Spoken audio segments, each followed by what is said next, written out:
Mes parents ont donné à mon fils un coupon de 5 $, tandis que mon neveu a reçu un PC de gamer et 2000 $ en liquide. Nous étions tous réunis dans le salon de mes parents, celui avec le papier peint beige étouffant et la fausse neige saupoudrée sur un sapin qui coûtait plus cher que ma première voiture. Mon neveu Jensen, qui venait d'être renvoyé de l'école, déchirait du papier cadeau de luxe en hurlant de joie devant sa nouvelle machine. Mon fils, Corbin, un élève brillant, tenait un bout de papier délavé. C'était un coupon de lavage auto-périmé. Quand j'ai calmement demandé la raison de cette différence, mon père a simplement rajusté son gilet sur mesure, a regardé au-delà de moi, et a dit « Jensen a besoin de motivation. D'ailleurs, il a un véritable avenir dans la tech. Corbin, eh bien, il trouvera son niveau. » Avez-vous déjà vu le cœur de votre enfant se briser, alors qu'il essaie de sourire? C'est une forme de rage bien spécifique.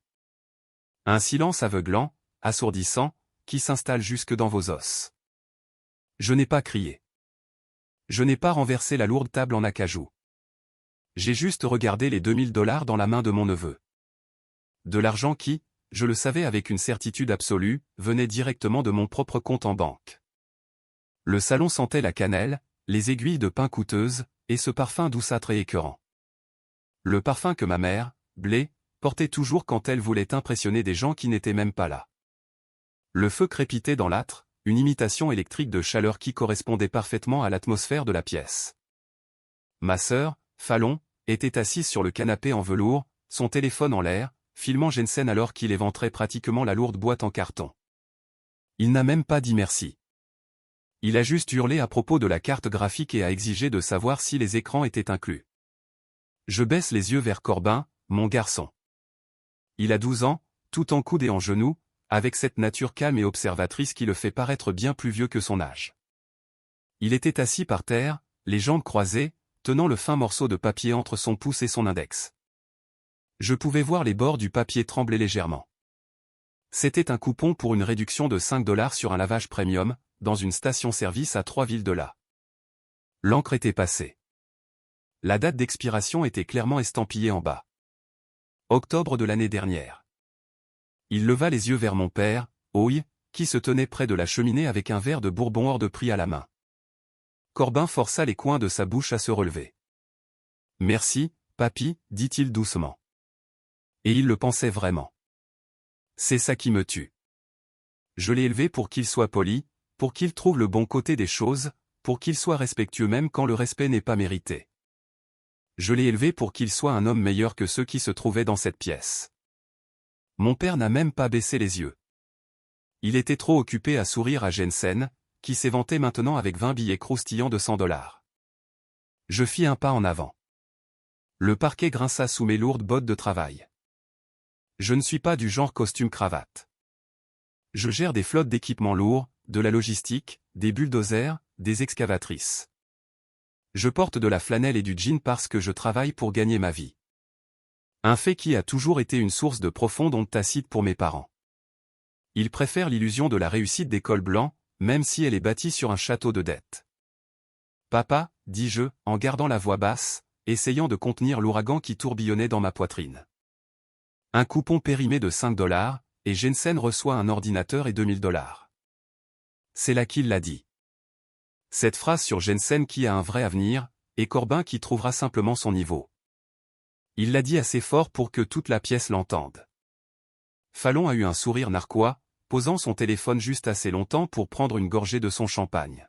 « Oh, allez, Langston » lança-t-elle d'une voix traînante, en agitant une main manucurée dans ma direction. « Ne sois pas jaloux. C'est juste que Jensen a une aptitude naturelle pour les ordinateurs, tu sais qu'il va devenir développeur de logiciels. Il a besoin des outils. » Corbin ? Eh bien, Corbin aime ses petits livres. Les livres, ça ne coûte pas cher.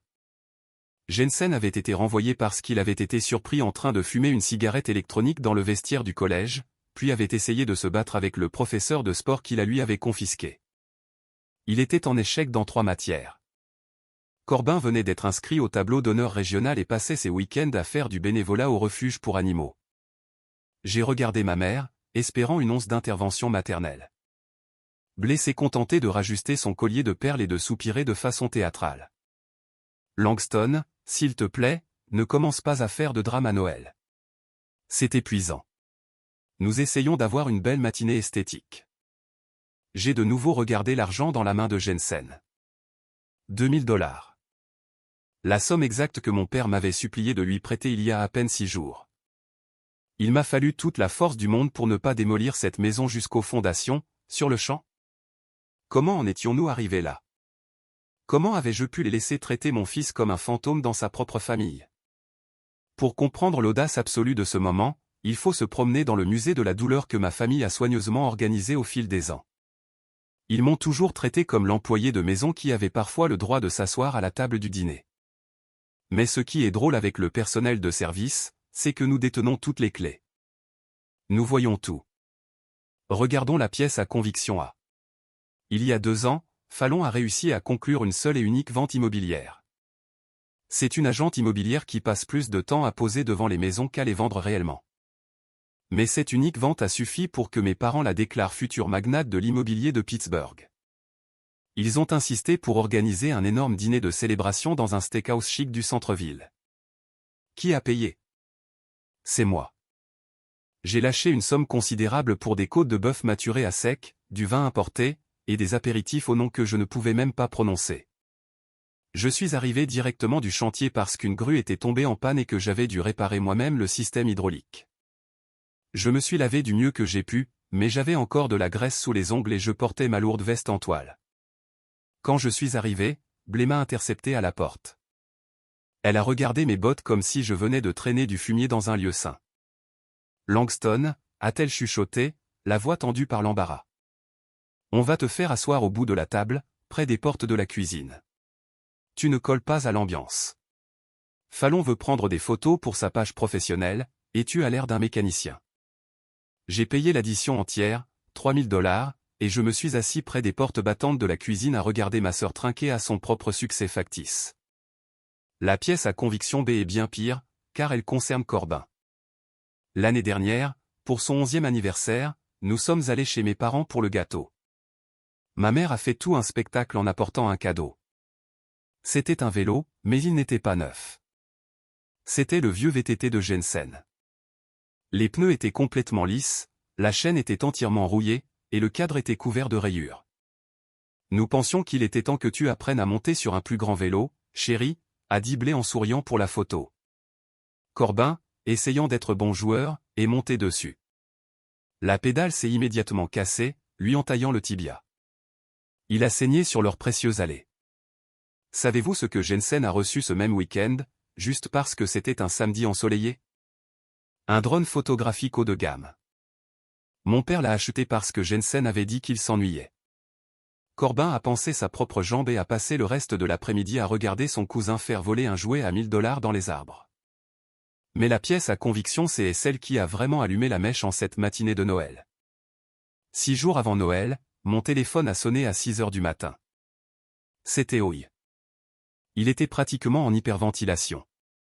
Il m'a dit que ses problèmes cardiaques reprenaient. L'assurance refusait de couvrir un test de diagnostic spécialisé et il était terrifié. Il a vraiment pleuré. Mon père, un homme qui se targue de sa supériorité stoïque, a pleuré au téléphone. J'ai besoin de 2000 $, Langston. J'ai peur. Ta mère a peur. Je ne sais pas vers qui d'autre me tourner. J'ai transféré l'argent avant même d'enfiler mes bottes pour aller travailler. Je n'ai pas posé de questions. On ne remet pas en question le cœur de son père. Et maintenant, nous en étions là. L'argent pour les médicaments pour le cœur se trouvait dans les paumes moites d'un adolescent de 13 ans renvoyé de l'école, pour acheter de la monnaie virtuelle pour un jeu de tir. Ils n'ont pas seulement manqué de respect à mon fils. Ils m'ont pris pour un imbécile complet. Leur motivation n'était pas la cupidité. C'était l'insécurité. Ma famille se noyait dans les dettes pour maintenir un style de vie qu'elle ne pouvait pas se permettre. Ils m'en voulaient parce que ma réussite était discrète, sale et réelle.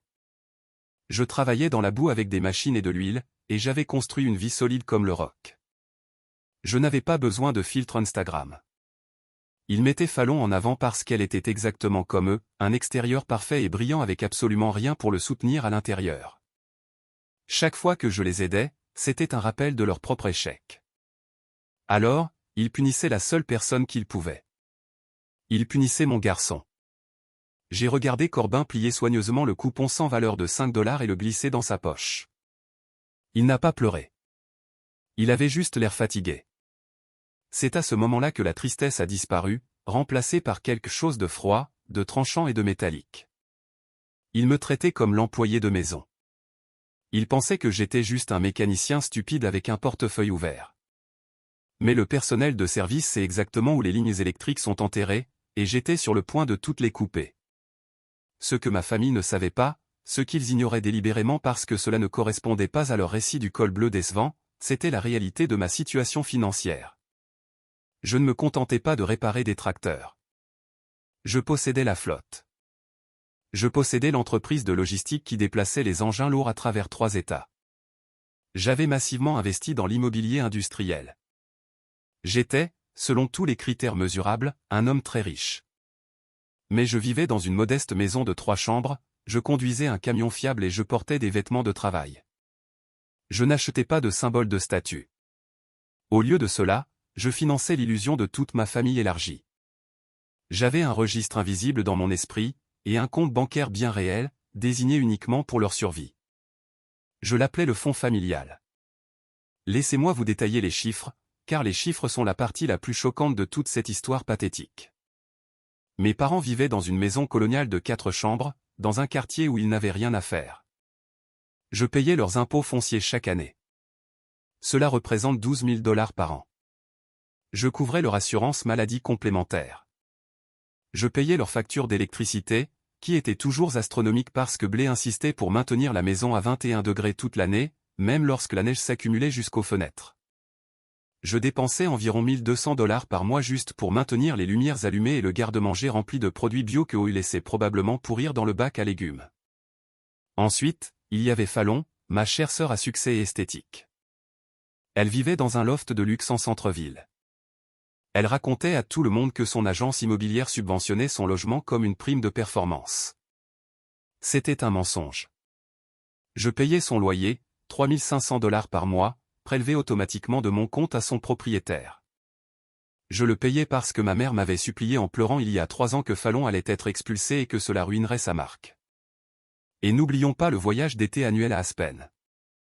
5 000 $ pour la location d'un chalet afin que mes parents et ma sœur puissent prendre des photos dans les montagnes et prétendre qu'ils étaient propriétaires de l'endroit. Je payais pour tout. J'étais le moteur silencieux qui maintenait leur train de luxe ridicule sur les rails. Je le faisais parce que je croyais que la famille prenait soin de la famille.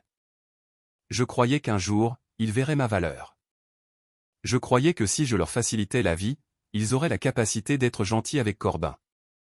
J'étais un idiot. La tension de ce matin de Noël était si épaisse qu'on aurait pu la couper à la tronçonneuse. J'étais près de l'îlot de la cuisine, buvant un café noir infâme, quand Fallon m'a coincé. Elle s'est assurée que Blé et Oil étaient distraits dans le salon avec le nouvel ordinateur de Jensen. Elle s'est appuyée contre le comptoir en marbre, croisant les bras. Elle sentait la vanille chère et le privilège. Et, écoute, a-t-elle commencé, sans même me regarder dans les yeux. Le petit problème de Jensen à l'école, l'histoire de la cigarette électronique. Le district scolaire est absolument ridicule. Ils essaient de nous coller une amende énorme pour dommages matériels parce qu'il aurait cassé un miroir dans les toilettes. Il a brisé un miroir, demandai-je, en gardant un ton parfaitement neutre. Ce sont juste des garçons qui font des bêtises, Langston. Ne sois pas dramatique, a-t-elle soufflé en roulant des yeux. Bref, j'ai engagé un avocat pour combattre le district. La provision est de 4 000 $. J'ai besoin que tu couvres ça. Elle n'a pas demandé, elle a exigé. Tu veux que je paie 4 000 $ pour un avocat parce que ton fils a vandalisé l'école, demandai-je lentement. Elle soupira. Un long son d'agacement exagéré. Écoute, tu es célibataire. Tu vis dans cette petite maison ennuyeuse. À quoi tu dépenses ton argent, de toute façon? Des chemises à carreaux et de l'huile de moteur. Aide juste ton neveu. C'est ce que fait la famille. Je regardais par-dessus son épaule, à travers l'arche, dans le salon. Corbin était assis tranquillement sur le tapis, caressant le chien de la famille, complètement ignoré par tout le monde. Jensen hurlait à sa mère de venir voir le taux de rafraîchissement de son nouvel écran. Je suis célibataire, répétai-je doucement. Et à quoi je dépense mon argent? Exactement, dit Fallon, manquant complètement le ton dangereux de ma voix.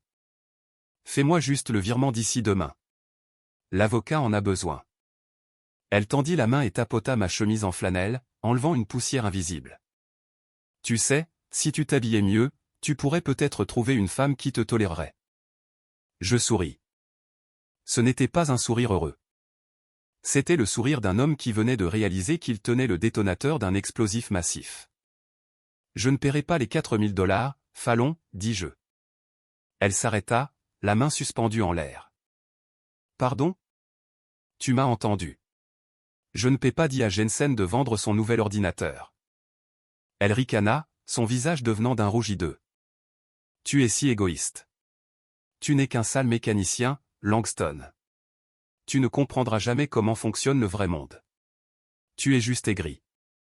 Je me suis éloigné d'elle, me dirigeant droit vers le porte-manteau. C'en était fait. Le moment exact où le pont n'a pas seulement brûlé, il a été piégé au C4.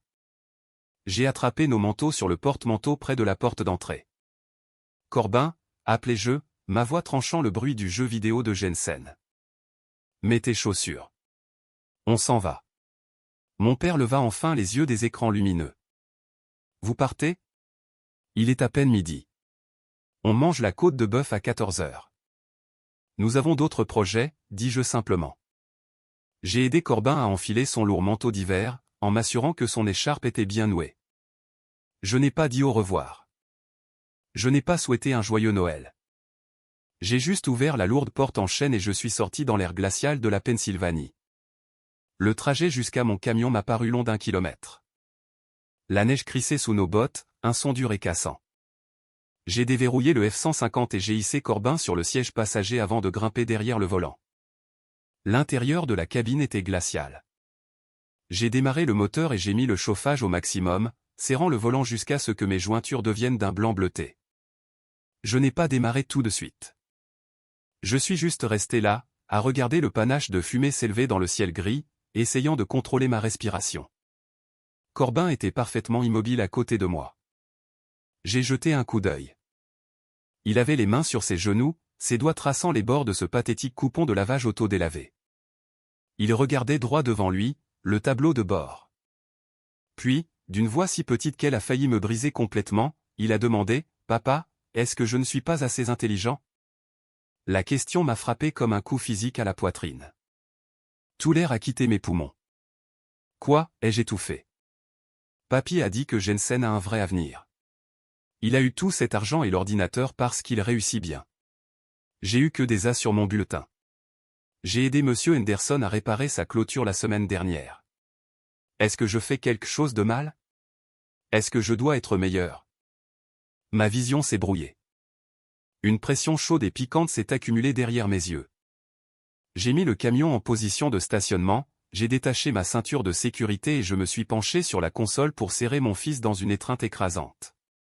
Il a enfoui son visage dans mon épaule, et j'ai senti un petit frisson parcourir son petit corps. Il essayait si fort de ne pas pleurer. « Écoute-moi, Corbin, dis-je, en reculant juste assez pour le regarder droit dans les yeux. Regarde-moi bien. Tu es le gamin le plus intelligent, le plus gentil, le plus incroyable que j'ai jamais connu. Tu es ma plus grande fierté. Tu m'entends? » Il hocha lentement la tête, une seule larme glissant sur sa joue. Ces gens dans cette maison, ils sont aveugles. Ils mesurent la valeur par des choses qui n'ont pas d'importance. Ils ne voient pas à quel point tu es incroyable parce qu'ils sont trop occupés à se regarder eux-mêmes. Tu n'as absolument rien fait de mal. Tu es parfait exactement comme tu es. Il renifla, s'essuyant le nez avec le dos de sa manche. Il baissa les yeux sur le coupon dans sa main. Alors pourquoi papy? Parce que papy est un imbécile, dis-je, le froid revenant dans mon sang. Et je suis un imbécile de l'avoir laissé te faire sentir comme ça. Mais ça s'arrête aujourd'hui, mon grand. Je te promets que je ne les laisserai plus jamais te faire de mal. Pas une seconde de plus de ta vie. Si vous êtes un parent qui écoutez ceci, cliquez sur le bouton j'aime si vous auriez fait exactement ce que j'ai fait ensuite. J'ai mis le camion en marche et je me suis éloigné du trottoir. Nous ne sommes pas rentrés à la maison. je nous ai conduits dans un dîner ouvert 24 heures sur 24 en périphérie de la ville, le genre d'endroit avec des banquettes collantes et les meilleurs milkshakes du comté. Nous nous sommes assis dans une cabine d'angle, le vinyle grinçant sous nous. Je lui ai commandé le plus grand soda au chocolat qu'ils avaient, avec 3 cerises et un supplément de fudge. Pendant qu'il mangeait, souriant enfin d'un vrai sourire sincère avec du chocolat sur le menton, je les regardais. La tristesse dans ma poitrine avait complètement disparu. Elle s'était évaporée, laissant derrière elle une résolution pure et cristallisée. Je l'ai regardé jeter le coupon périmé de 5 $ dans le gobelet en plastique vide sur la table, le jetant comme l'ordure qu'il était. Il pensait qu'il pouvait prendre mon argent, financer leur vie factice, puis piétiner mon fils comme de la saleté. Il pensait que j'étais piégé par un sens du devoir familial. Il pensait que je continuerais à encaisser, à maintenir la paix, à payer les factures, parce que je l'avais toujours fait. J'ai sorti mon téléphone et j'ai regardé la date, le 25 décembre. Le nouveau cycle de facturation pour presque tous les comptes majeurs que je finançais commençait le 1er janvier. J'avais exactement 6 jours pour démanteler toute la fondation de leur existence. Je n'allais pas simplement leur couper les vivres. J'allais me retirer chirurgicalement de chaque aspect de leur survie financière. « Mange, mon grand », dis-je à Corbin, en lui piquant une frite. On a beaucoup de choses à construire quand on rentrera à la maison. Cette nuit-là, après que Corbin se soit endormi dans sa chambre, entouré des vrais cadeaux de Noël que je lui avais achetés, un télescope, un énorme ensemble d'architecture Lego, et une pile de nouveaux romans de science-fiction, je suis descendu à la cuisine. La maison était silencieuse, le seul son étant le faible bourdonnement du réfrigérateur. J'ai allumé la petite lampe de bureau sur la table en chêne.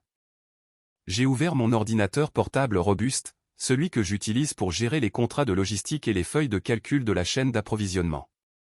J'ai accédé à mon portail bancaire sécurisé. L'authentification à 2 facteurs est apparue.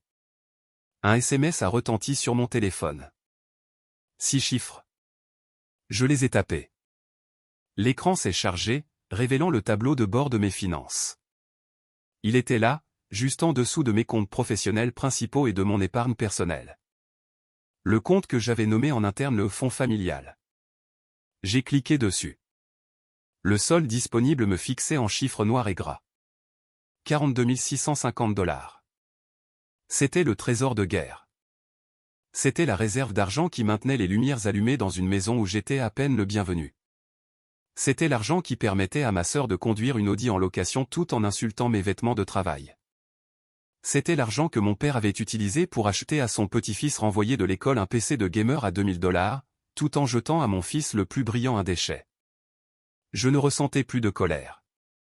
Je me sentais chirurgical. Je n'ai pas rédigé un long SMS émotionnel dans le chat de groupe familial. Je n'ai pas posté un statut passif-agressif sur Facebook. Je n'ai pas appelé ma mère pour lui crier dessus. Les amateurs font du bruit. Les professionnels exécutent. J'ai pris mon téléphone et j'ai composé le numéro du service de conciergerie 24 heures sur 24 de la carte de crédit platine liée au compte. Une voix polie a répondu après 2 sonneries. « Bonsoir, monsieur Langston. Merci d'avoir appelé le support premium. Comment puis-je vous aider ce soir ?»« Bonsoir, dis-je, la voix basse et stable. J'ai besoin d'apporter quelques modifications immédiates à mon compte. J'ai une carte d'utilisateur autorisée émise au nom de Fallon. Je veux que cette carte soit désactivée immédiatement. Pas suspendue. Annulée définitivement. Compris, monsieur, a dit le représentant. Je pouvais entendre le cliquetis rapide d'un clavier. L'utilisateur autorisé Fallon est maintenant désactivé de façon permanente. La carte sera refusée lors de sa prochaine utilisation. Y a-t-il autre chose? Oui. Je dois annuler tous les paiements automatiques récurrents liés à ce numéro de compte. Tous. Je vois un séquestre pour l'impôt foncier, un forfait de service public pour une adresse sur Maple Street, et un prélèvement mensuel à un groupe de gestion immobilière du centre-ville. Monsieur, l'annulation de tous les paiements automatiques peut entraîner des frais de retard de la part de ces commerçants. Êtes-vous certain de vouloir procéder? J'en suis absolument certain. Annulez-les toutes. Plus de cliquetis. C'est fait, monsieur. Tous les paiements programmés ont été supprimés. Souhaitez-vous fermer entièrement le compte chèque? J'ai regardé le solde de 42 650 $. Pas encore, mais je lance un virement pour déplacer l'intégralité du solde. Je fermerai la coquille vide demain. Compris. Passez de merveilleuses fêtes, monsieur Langston. J'ai raccroché. J'ai sorti de mon portefeuille en cuir la carte de débit physique associée au fonds familial. C'était une carte en métal lourd. Je me suis dirigé vers le tiroir de la cuisine, j'ai sorti une paire de cisailles industrielles robustes que j'utilise pour couper du fil, et je les ai serrées sur la carte. Le métal s'est brisé avec un craquement fort et satisfaisant. Je l'ai coupé encore et encore jusqu'à ce que la carte ne soit plus qu'un tas d'éclats de plastique et de métal sur le comptoir. C'était comme si je venais de sectionner une artère massive et infectée. Je me suis rassis devant l'ordinateur portable. J'ai initié un transfert de la totalité des 42 650 $ vers un tout nouveau compte fiduciaire à haut rendement que j'avais ouvert un mois auparavant, mais que je n'avais pas encore financé. Le bénéficiaire du trust était clairement indiqué, Corbin.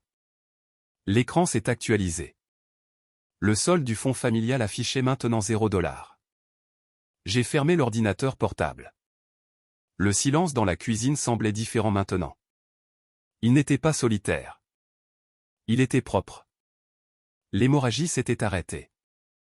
J'avais passé des années à verser mon argent durement gagné dans un puissant fond d'ingratitude. J'avais payé leurs courses, leur loyer, financé leurs vacances, tout cela pendant qu'ils me regardaient de haut et traitaient mon fils comme un détail sans importance. J'ai ramassé les morceaux de la carte de débit brisée et les ai jetés à la poubelle. Demain, c'était dimanche. Normalement, je me serais réveillé à 5 heures du matin pour aller au marché de gros. J'aurais acheté pour 200 $ de viande de premier choix, de légumes frais et de pains artisanaux pour cuisiner un énorme dîner dominical pour toute la famille chez moi. J'aurais passé 8 heures à cuisiner, nettoyer et les servir, seulement pour que Fallon se plaigne du choix du vin et que mon père critique ma façon de découper le rôti. Pas demain. Demain, le monde allait se réveiller complètement changé. Maintenant, il ne me restait plus qu'à attendre qu'il remarque la blessure. Dimanche matin est arrivé avec une lumière solaire vive et glaciale qui filtrait par les fenêtres de ma maison. Je me suis réveillé à 8 heures, pas 5, 8.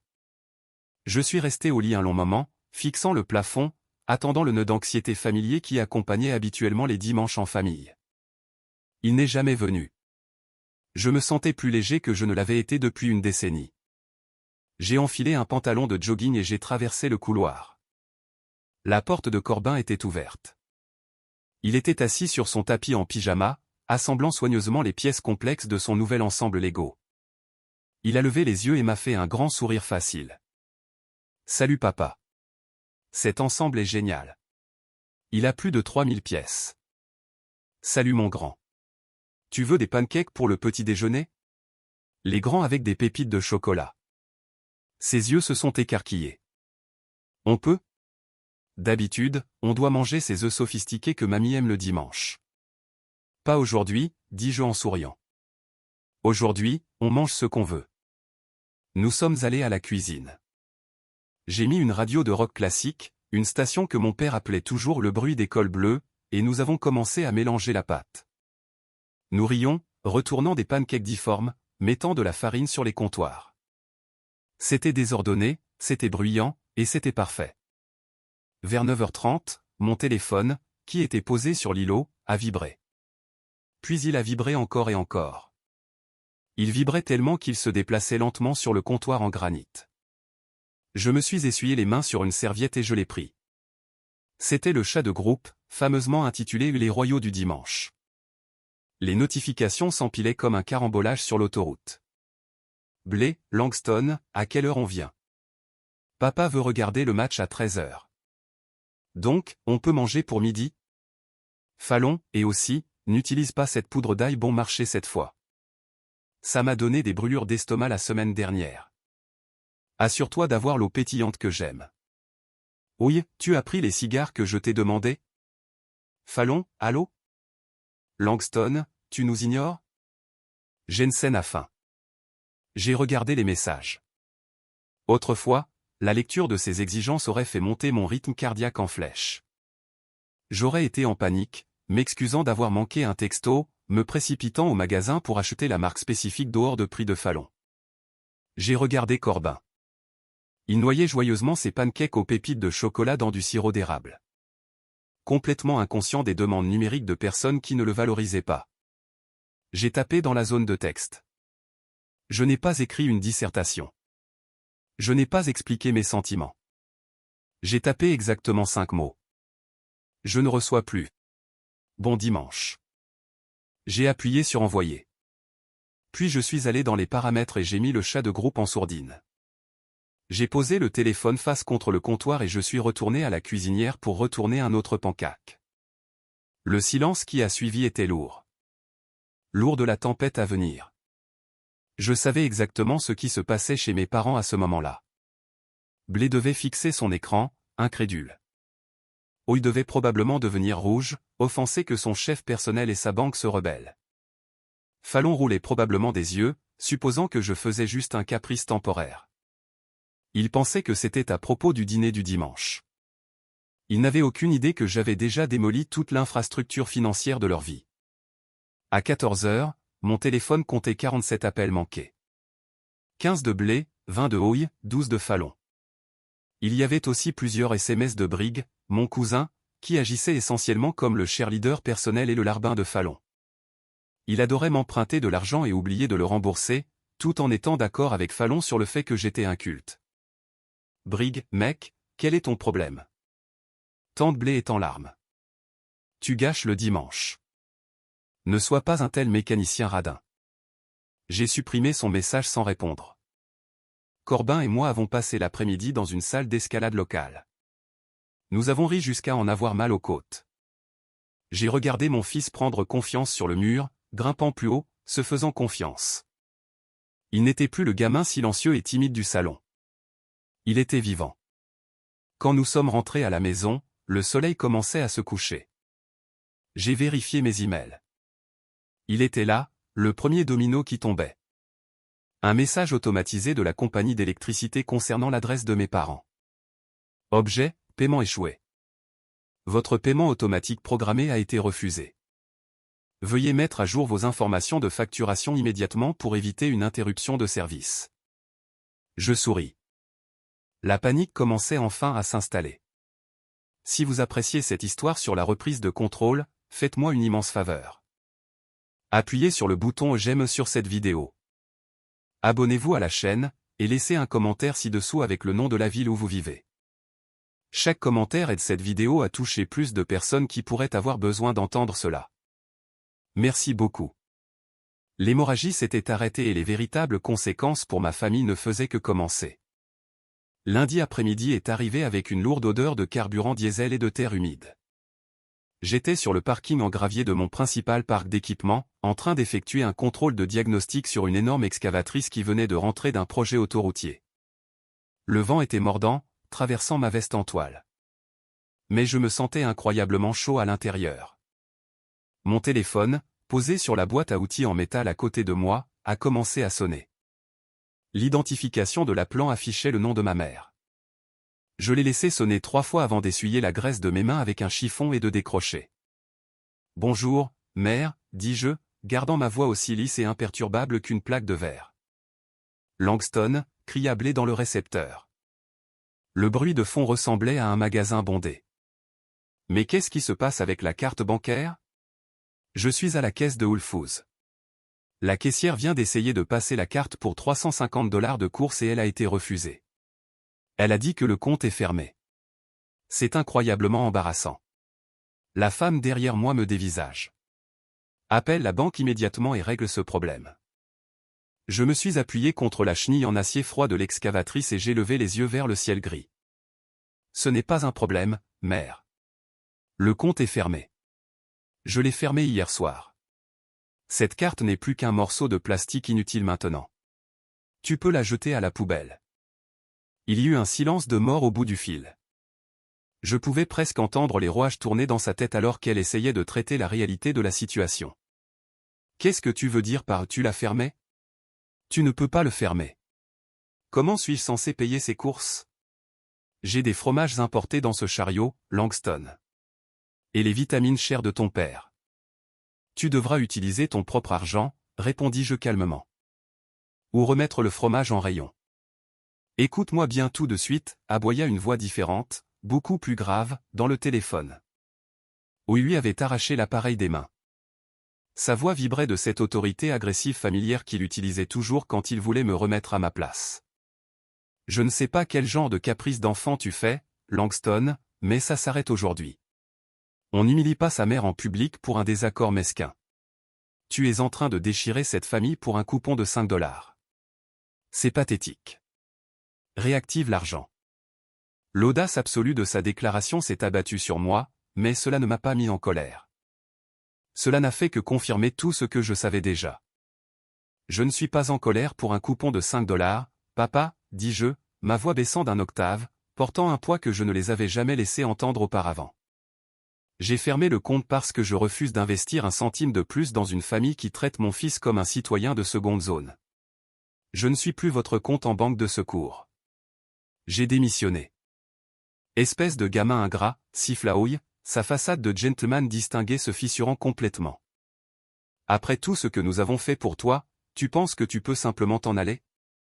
Tu nous dois tout. Je ne vous dois absolument rien, déclarai-je, la finalité de mes mots résonnant clairement par-dessus le son d'un moteur lointain qui démarrait. Passe un bon après-midi, papa. Dis à maman de remettre les vitamines sur l'étagère. J'ai raccroché le téléphone.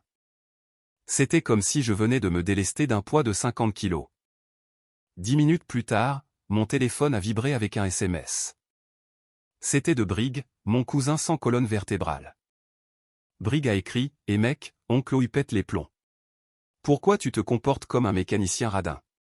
Tu sais qu'il compte sur ce compte. Arrête d'être si aigri juste parce que Fallon réussit et que tu es coincé à jouer dans la boue.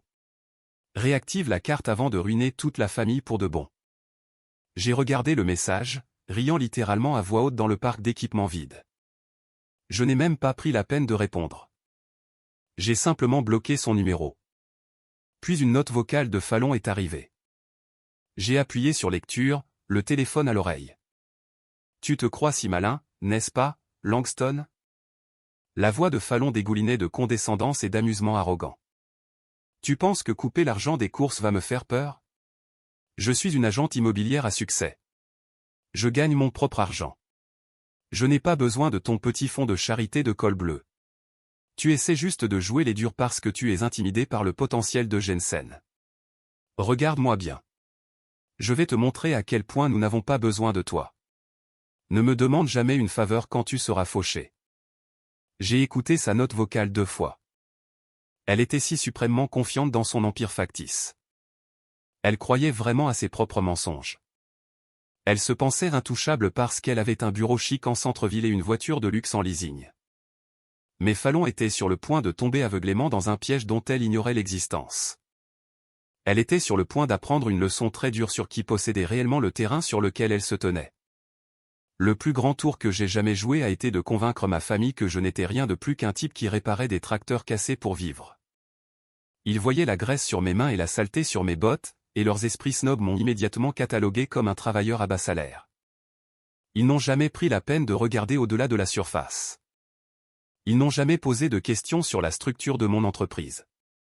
Ils n'ont jamais connu les sociétés à responsabilité limitée que j'avais créées. Ils ne savaient pas que l'équipement lourd sur lequel je travaillais appartenait à une flotte massive que je possédais entièrement. Et plus important encore, ils ne connaissaient pas mon portefeuille immobilier. Il y a 5 ans, j'ai acheté un immeuble commercial au cœur du quartier des affaires du centre-ville. C'était un magnifique bâtiment historique en briques avec d'immenses fenêtres et un espace événementiel de luxe au dernier étage. Je l'ai acheté par le biais d'une fiducie, gardant mon nom complètement hors des documents publics. J'ai engagé une société de gestion immobilière haut de gamme pour gérer les opérations quotidiennes. Ironiquement, l'un des principaux locataires commerciaux au 2e étage de mon immeuble était une agence immobilière de luxe. Exactement la même agence où travaillait ma sœur Fallon. Chaque fois que Fallon se vantait de son prestigieux bureau du centre-ville avec les briques apparentes et le bar à expresso, elle se vantait de ma propriété. Le loyer que son patron payait chaque mois allait directement sur mes comptes d'entreprise. Mercredi matin, j'étais assis dans mon bureau à domicile, examinant les marges bénéficiaires trimestrielles, lorsque ma ligne privée a sonné. C'était Marcus, le directeur principal de la société de gestion immobilière qui gérait mon immeuble du centre-ville. « Bonjour, Monsieur Langston, dit Marcus, son ton professionnel et précis. Je m'excuse pour l'interruption, mais nous avons une situation un peu inhabituelle concernant l'espace événementiel du Penthouse, et je voulais obtenir votre approbation directe avant de procéder. Allez-y, Marcus. Quel est le problème, demandai-je en prenant une gorgée de mon café. Eh bien, nous avons une locataire de l'agence du 2e étage, une femme nommée Fallon. Elle est venue au bureau de gestion il y a environ 1 heure. Elle veut réserver tout l'espace du Penthouse pour samedi soir prochain. Elle a dit qu'elle organisait une grande fête de célébration de dernière minute pour son fils. Le problème, c'est notre politique de paiement. Comme vous le savez, le Penthouse exige un acompte de 5 000 $ et le paiement intégral à l'avance. Je me suis redressé sur ma chaise, un lent sourire prédateur se dessinant sur mon visage. Et laissez-moi deviner, elle ne veut pas payer d'avance. Exactement, monsieur, répondit Marcus, l'air légèrement agacé. Elle est devenue très agressive. Elle prétend être une locataire de premier plan, une personne très importante sur la scène immobilière locale, et a exigé que nous renoncions à l'acompte et que nous ajoutions simplement le coût de l'événement à la facture de loyer mensuelle de son agence. Elle a dit que son patron le couvrirait en prime, mais qu'elle a besoin que l'espace soit confirmé aujourd'hui. Elle était très insistante sur son statut. Fallon essayait de sauver la face. Après que j'ai coupé sa carte de crédit personnel et refusé de payer les frais de justice de son fils, elle a ressenti le besoin de prouver à toute la famille et à elle-même qu'elle était riche et non affectée. Organiser une fête somptueuse dans le lieu le plus exclusif de la ville était sa façon d'affirmer sa domination. Elle essayait d'utiliser son faux statut pour obtenir un crédit parce qu'elle n'avait absolument pas l'argent pour payer. Marcus, dis-je en me penchant en arrière dans ma chaise, regardant la photo encadrée de Corbin sur mon bureau. Je veux que vous m'écoutiez très attentivement. Vous allez la rappeler. Vous lui direz que le Penthouse est en effet disponible pour sa fête. Cependant, vous lui direz aussi qu'il n'y a absolument aucune exception à la politique de paiement, pour personne. Compris, monsieur. Attendez, ce n'est pas tout, continuai-je, ressentant la justice absolue du moment. Dites-lui que, comme il s'agit d'une réservation de dernière minute, il y a une politique stricte de non-crédit. Elle doit payer la totalité des frais de location plus l'acompte à l'avance par chèque de banque ou par virement bancaire direct. Pas de chèque personnel, pas d'ajout à la facture de l'agence. Facturez-lui le prix maximum absolu. Ne lui cédez pas un pouce. Je transmettrai le message exactement comme vous l'avez indiqué, monsieur Langston. La facturer au prix fort, payable d'avance. Pas de crédit. Merci, Marcus. Tenez-moi au courant de sa réponse. J'ai mis fin à l'appel et j'ai posé le téléphone. Fallon était acculée dans un coin qu'elle avait elle-même créé. Elle avait déjà promis à Jensen et à mes parents une fête grandiose pour prouver sa supériorité. Maintenant, elle allait devoir trouver l'argent. De l'argent qu'elle avait l'habitude de me voler. Les murs de son empire factice se refermaient, et elle était sur le point de réaliser que la personne qui verrouillait les portes était le même frère qu'elle avait passé sa vie entière à mépriser. Jeudi matin, l'air était vif et froid. Je suis entré dans le grand hall de la First National Heritage Bank. Les sols étaient en marbre blanc poli, et les hauts plafonds voûtés faisaient écho à chaque pas. Je n'étais pas là pour m'occuper du misérable compte chèque familial. J'étais là pour un bilan trimestriel programmé avec Gannon, le directeur principal de la gestion de patrimoine privé. Gannon est un type brillant, toujours en costume sur mesure, le genre d'homme qui gère des portefeuilles avec des virgules. Nous étions assis dans son bureau VIP aux parois de verre, examinant les derniers documents pour une acquisition de terrain massive. Tout est bouclé, monsieur Langston, dit Gannon en faisant glisser un épais dossier sur le bureau en acajou. Le virement de 2 millions de dollars pour l'expansion du parc industriel a été effectué ce matin. Les actes de propriété sont en cours d'enregistrement. C'est une décision brillante. Ce terrain triplera de valeur une fois que le nouvel échangeur autoroutier sera construit l'année prochaine. Merci, Gannon. Tout est une question de vision à long terme, répondis-je en signant la dernière ligne du contrat. De plus, je veux confirmer le statut du nouveau fonds fiduciaire que j'ai ouvert dimanche. Celui pour Corbin. Gannon hocha la tête en tapotant sa tablette. Oui, monsieur. La fiducie est pleinement active. Le financement initial de 42 650 $ a été reçu et immédiatement investi dans des obligations municipales à faible risque et à haut rendement. L'avenir de Corbin est magnifiquement assuré.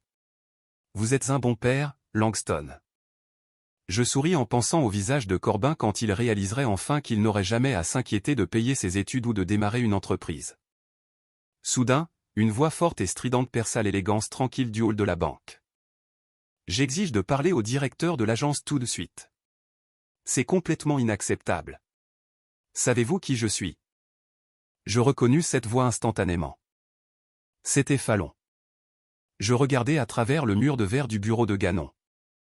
Là, debout au guichet principal, se tenait ma sœur. Elle portait un trench coat de créateur, le visage rouge de colère frénétique. Debout juste derrière elle, l'air tout aussi indigné et agité, se trouvaient mes parents, Hoy et Blé. Fallon frappait la main sur le comptoir en marbre.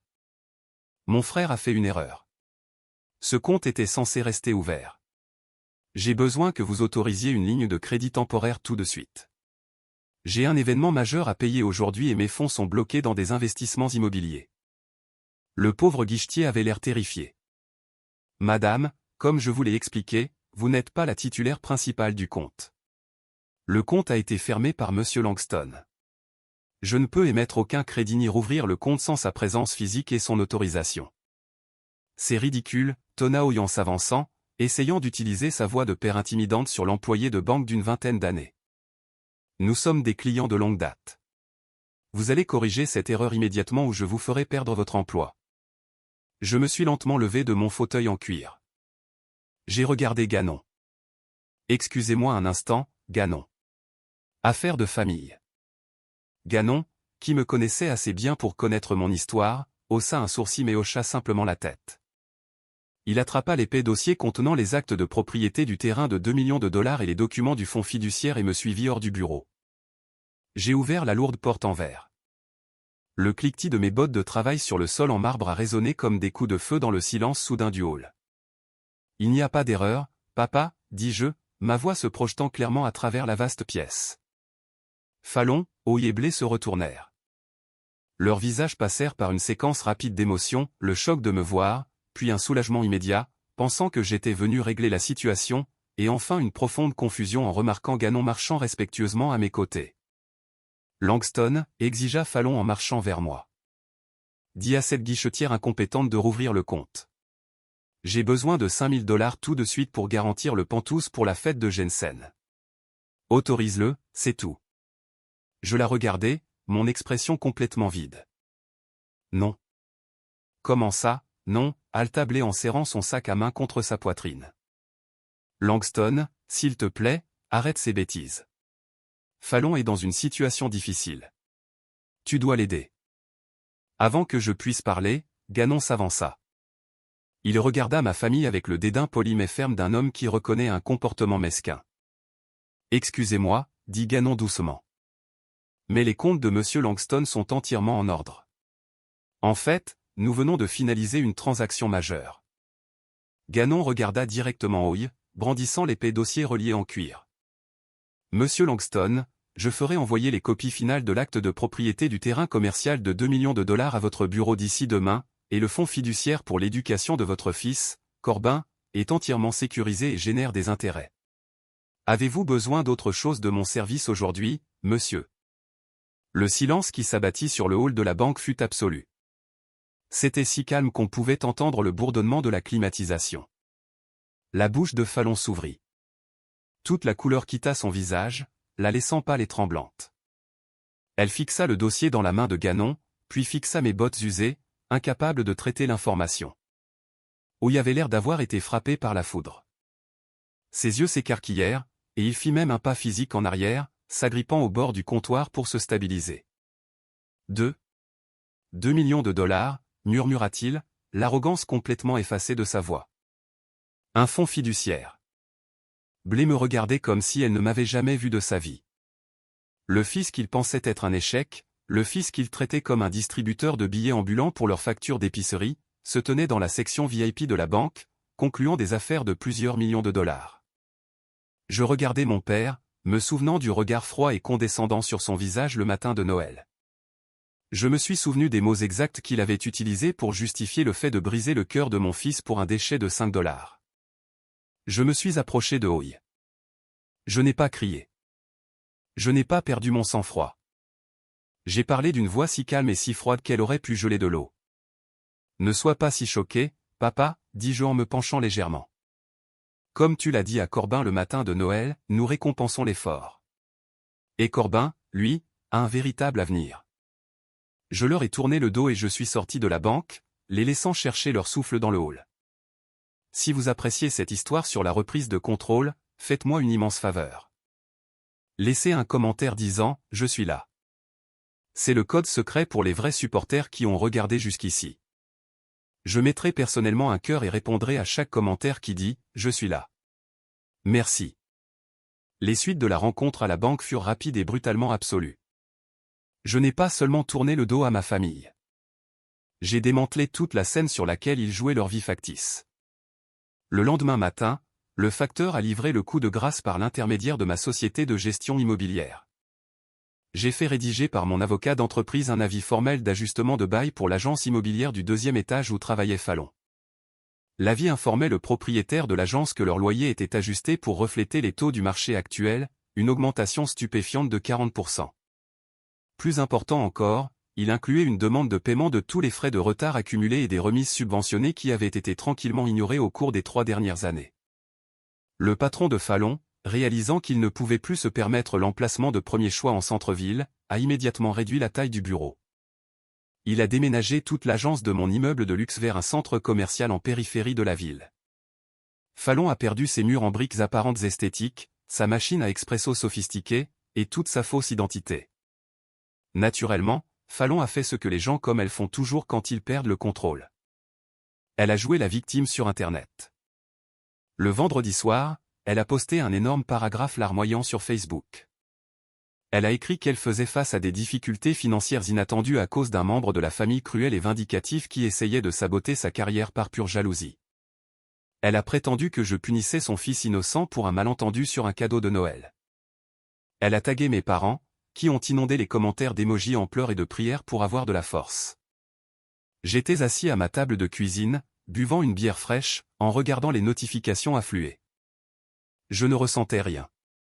Pas de culpabilité, pas de colère, juste un profond sentiment de clôture. Puis, on a frappé à ma porte d'entrée. Je l'ai ouverte pour trouver Tante Marin sur mon porche. Tante Marin est la sœur cadette de ma mère. Contrairement à ma mère, Marin ne s'était jamais soucié du statut ou des apparences. C'était une enseignante à la retraite qui vivait dans une petite maison en désordre remplie de chiens de refuge et de livres. Elle était la seule personne de la famille élargie qui avait jamais pris la peine de poser des questions à Corbin sur ses projets de science. Elle tenait une énorme boîte en fer blanc cabossée. « Entrez, Tante Marin, vous allez prendre froid, dis-je en m'écartant pour la laisser entrer. » Elle entra dans la cuisine, posa la boîte sur l'îlot et enleva sa lourde écharpe en laine. L'odeur de biscuits aux pépites de chocolat et au sel de mer, frais et chaud, a immédiatement rempli la pièce. « J'ai vu la performance de cirque ridicule que ta sœur a postée sur Facebook, dit Marin, sa voix rauque et tranchante. Je n'ai même pas tout lu. J'ai juste conduit directement ici. Je soupirai, m'appuyant contre le comptoir. Je suppose que tu es ici pour me dire que je suis allé trop loin, que je devrais être plus intelligent et réactiver l'argent. Tante Marin me regarda, ses yeux féroces et totalement dépourvus de pitié. Es-tu fou, Langston? Je suis ici pour célébrer. J'attends depuis une décennie le jour où tu mettrais ces parasites à la porte. Je clignai des yeux, sincèrement surpris. Tu n'es pas en colère? En colère, ricana-t-elle en ouvrant la boîte et en me tendant un biscuit chaud. Tes parents t'utilisent depuis que tu as eu ton premier salaire à 18 ans. Ils t'ont traité comme une bête de somme tout en traitant Fallon comme un poney de spectacle. Et la façon dont Hoy a regardé Corbin à Noël, donnant à ce gentil garçon un déchet tout en jetant de l'argent à ce délinquant de Jensen. Si tu ne leur avais pas coupé les vivres, je serais venu ici et je t'aurais frappé avec une poêle à frire moi-même. Un nœud lourd dans ma poitrine, un nœud que je ne réalisais même pas que je portais encore, s'est lentement dénoué. Avoir quelqu'un d'autre, quelqu'un de l'intérieur de la famille, qui valide ma réalité était une forme de guérison à laquelle je ne m'attendais pas. Ils vendent les meubles de jardin pour payer la facture d'électricité, ajouta Marin en prenant une bouchée de son propre biscuit. Blé m'a appelé en pleurant, me demandant un prêt. Je lui ai dit que j'avais dépensé tout mon argent en nourriture pour chien. Nous avons ri tous les deux. C'était un son riche et sincère qui a rebondi sur les murs de ma cuisine silencieuse. Avez-vous déjà eu ce membre de la famille qui vous voit enfin? Celui qui perce le gaslighting et vous dit que vous n'êtes pas fou? Parlez-moi d'eux dans les commentaires. J'ai appelé Corbin de sa chambre et nous nous sommes assis tous les trois autour de l'îlot, mangeant des biscuits chauds et parlant d'exploration spatiale. Pour la première fois de toute ma vie, ma maison ressemblait à une forteresse. Les murs étaient sûrs. L'ennemi était enfermé dehors, et les gens à l'intérieur étaient enfin en sécurité. 3 mois passèrent. L'hiver rigoureux laissa place à un printemps humide et boueux. Au cours de ces 90 jours, la réalité de mon absence s'est abattue sur ma famille comme une avalanche. Sans les 3500 $ par mois que je glissais discrètement à son propriétaire, Fallon fut forcée de déménager de son loft de luxe du centre-ville. Elle dut louer un appartement exigu de 2 chambres dans un quartier dont elle se moquait autrefois.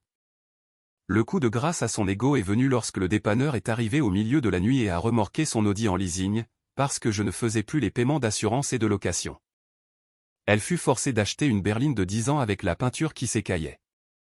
Mes parents ne s'en sortirent pas mieux. Les impôts fonciers de leur immense maison coloniale arrivèrent à échéance sans mon filet de sécurité invisible. Ils paniquèrent. Ils durent contracter un prêt à taux d'intérêt élevé juste pour empêcher le comté de mettre une hypothèque sur la maison. Les produits bio disparurent, remplacés par des marques génériques. Le voyage d'été annuel à Aspen fut discrètement annulé. Le silence de leur part avait été absolu pendant des mois. Un refus obstiné d'admettre la défaite, jusqu'à un mardi soir pluvieux d'avril. J'étais à la table de la salle à manger avec Corbin, l'aidant à construire un circuit imprimé complexe pour son prochain projet de science, quand mon téléphone sonna. Je regardais l'écran. C'était Oi. Je laissai sonner 5 fois. Puis j'ai accepté et mis sur haut-parleur, le posant à côté d'un enchevêtrement de fils de cuivre. Allô, dis-je, la voix complètement neutre. Langston, dit mon père. Sa voix était différente. L'autorité tonitruante et arrogante avait entièrement disparu. Il avait l'air vieux, fatigué et désespéré. S'il te plaît, ne raccroche pas. Je ne dis rien. J'ai juste attendu. Les choses sont très difficiles en ce moment, balbutia Oi, les mots ayant clairement un goût de cendre dans sa bouche. Le chauffe-eau a complètement explosé hier. Le sous-sol est inondé. L'entreprise de réparation veut 3000 $ pour remplacer l'unité et réparer les dégâts des eaux. Nous ne les avons pas, Langston. Nous sommes à sec. Les cartes de crédit sont au maximum. J'ai pris une pince à dénuder et j'ai soigneusement retiré l'isolant d'un fil rouge. Cela semble être une situation difficile, papa. Tu devrais probablement appeler ton assurance habitation. La franchise est trop élevée, plaida-t-il, sa voix se brisant. Langston, s'il te plaît. Je suis ton père. Blé est ta mère.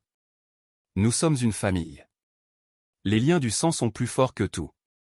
Tu ne peux pas nous laisser nous noyer. Je sais que tu as l'argent. Nous t'avons vu à la banque. S'il te plaît, aide-nous juste cette fois. Tu nous manques.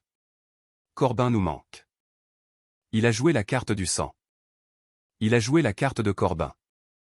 C'était une manipulation pathétique et transparente, et cela m'a rendu absolument malade. Corbin ne vous manque pas, dis-je, ma voix stable, tranchant à travers sa fausse sentimentalité comme un scalpel.